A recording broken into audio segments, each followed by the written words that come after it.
Smacking, cracking, and watching. Follow me on Twitter. Subscribe. Mindhunter, Season 1, Episode 8 and 9. I had to get into character because that was a whole lot going on. Are you guys ready for this review? First of all, can we just bypass for 1 second? Bypass 8, go straight into 9. Wave cap, gloves, and the winter coat. We see he's getting himself all ready. What the heck is gonna pop off, man? I'm not ready. Is it his house? Was that same lady's house who she wanted the ADT sticker? So much on my mind. I don't know what to think. Okay, Noya, let me talk about your comment. Let me tell you what I think about Dr. Carr. This is what I think about Dr. Carr. Ain't no daggone cat receiving all that tuna that's in that windowsill. I think it's a recording. It's a recording of a cat meowing. Somebody's playing with her. Someone is going to go through that daggone window. I don't know. That's my predictions as far as she's concerned. I said episode 1 or episode 2, whenever we were introduced to Debbie. I felt Debbie was a skeezer. Debbie was a thought, trying to get him for his coins, for his future riches, trying to play a game with him, and she just reeled him in by using that shnamachi. That shnamachi made him want more and more and more, and it kept him coming back to her. Because even though he pillow talked way too much for her, things she should not have known about his career, the active cases, she should not have been in the loop. She was in the loop. She helped him along the way, sure enough, but that's where it went wrong. That's where it got weird. And when he stepped up to her house, he went to the apartment and she kind of didn't want him in there. I thought somebody was hiding under the seat, hiding away. And I wanted him to almost go to the typewriter and say, is she really typing? You know what happened? She was creeping.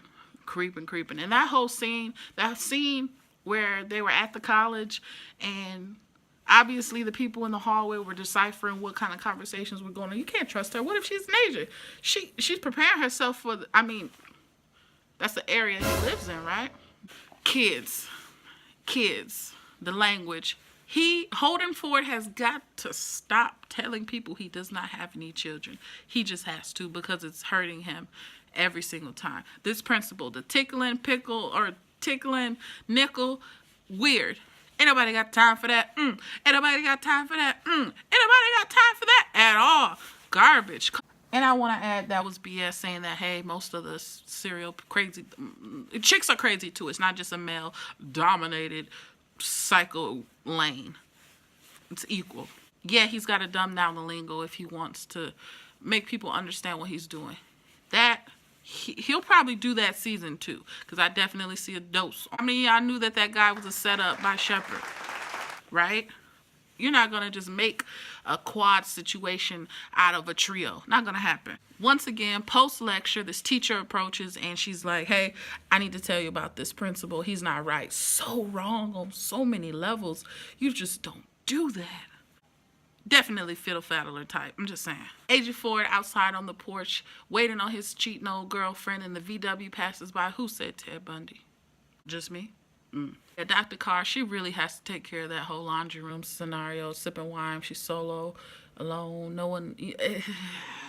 When they went back to the school, Holden and the new guy, Holden almost graduated. When he hit that U-turn, it's like he became Bill, became the senior agent.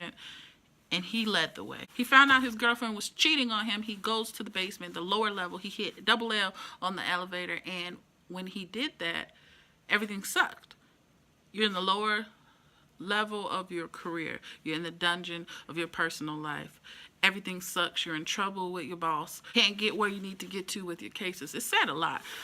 Let's talk Joliet, Illinois, which would mean they're filming at Statesville. Statesville is a horrible jail. There's 2. There's a new one, there's an old one. And there's one that they film everything at, which is the old one. Voila. Yo, let me tell you about Spec. A real person, once again, Holden for filth, called him crazy. Had a bird in his hand. He led you on his path, made you forget about what he had in his hand that he should not have. At the end, when he felt it was time, threw that bird and it went into the dang on fan. Oh my goodness. Whoa. These characters, first of all, the fact that they just created the term serial killer was wild. Greg is part of the team. He's striking things from the record. He's striking lines from the record. What else along the way they've done too? Dr. Carr is a genius, true, but she's got zero common sense. The ants in the tuna can, I don't know what to expect for her when it comes to the finale at all. Holding Lincoln back up with his girlfriend, I can't. The dynamic of these laundry rooms, I can't. Their lower level basement situation is beginning to look like an actual office and is being ran smoothly. Wow. Good for the squad, good for the team. Can't wait for season 2. I'm just claiming it that it's gonna happen. I'm just saying. The wife showing up at his home, crossed the line. Showing up at his house, crossed the line. Your husband was trifling. You knew it. Then you try to throw Holden's girlfriend in his face saying you still have time. As if you're basically saying at that moment, you aware of what your husband did. What do y'all think? Drop them comments. Let me know. I can't wait for episode 10. Can't wait for episode 10. The drama! Thing that is known, that is studied, that is popular culture that has to do with everything. I know that this handful of people in this behavioral unit, they did so much for profiling in general that it's pretty amazing to see the backstory of all of this and these characters that look exactly like the people. Like, dang, whoever is the person who like scouts locations and I don't know, actors or whatnot, they did an amazing job. Soundtrack, amazing. Everything is super great. It's an interesting show. Hopefully it can stop some crazy things from happening. Maybe even help folks along the way find their career path if that's what they want to go into. Wendy tried to screw everybody by throwing him under the bus, which was bogus, but Shepard wasn't having it. He said, hey, look, in all my career, it ain't never happened, it ain't gonna happen. So this is what we're gonna do. United front. Greg, bogus. So bogus. Y'all knew he was bogus from the get-go, so why keep him on squad? We don't need a quartet. We were cool with a trio. We were cool with a duo. And look what happened. He done put the tape away. Anyway, until the next episode, I'm ready. Let's get to this finale. Y'all ready? Let's go.